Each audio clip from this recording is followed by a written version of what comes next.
വിവാദങ്ങളിൽ കുടുങ്ങിയെങ്കിലും box ഓഫീസിൽ പുഷ്പ 2 വമ്പൻ കുതിപ്പ്. സിനിമ ആഗോളതലത്തിൽ 2000 കോടി എന്ന റെക്കോർഡിനരികെ. അത്ഭുത സംഖ്യ മറികടന്നത് അമീർ ഖാൻ നായകനായ ദംഗൽ മാത്രം. നാഗചൈതന്യയും സായി പല്ലവിയും വീണ്ടും ഒന്നിക്കുന്ന തണ്ടല്ല ഗാനം പുറത്ത്. നമോ നമശിവായ ഗാനം ആലപിച്ചിരിക്കുന്നത് അനുരാഗ് കുൽക്കർണിയും ഹരിപ്രിയയും ചേർന്ന്. തിരുവനന്തപുരം പൂവച്ചൽ ഹയർ സെക്കൻഡറി സ്കൂളിൽ കത്തിക്കുത്ത്. +2 വിദ്യാർത്ഥി അസ്നലിന് ഗുരുതര പരിക്ക്. കത്തി ശ്വാസകോശം തുളച്ചു കയറി. ആക്രമിച്ചത് 4 വിദ്യാർത്ഥികൾ.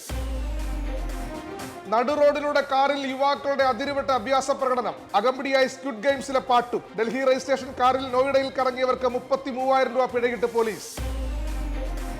ലോകമാകെ ആശങ്ക പരത്തി ചൈനയിൽ ഹ്യൂമൻ മെറ്റന്യൂമോ വൈറസ് വ്യാപനം. പലയിടത്തും ആരോഗ്യ അടിയന്തരാവസ്ഥ പ്രഖ്യാപിച്ചതായി റിപ്പോർട്ടുകൾ. സ്ഥിരീകരിക്കാതെ ചൈനീസ് ഭരണകൂടം. ഗസയിൽ വീണ്ടും ഇസ്രയേൽ അന്ത്യശാസനം. 2 ആശുപത്രികളിൽ നിന്ന് രോഗികളെയും ജീവനക്കാരെയും ഒഴിപ്പിക്കണം. ആരോഗ്യ കേന്ദ്രങ്ങൾ ആക്രമിക്കുന്നത് നിർത്തണമെന്ന് ഐക്യരാഷ്ട്രസഭ.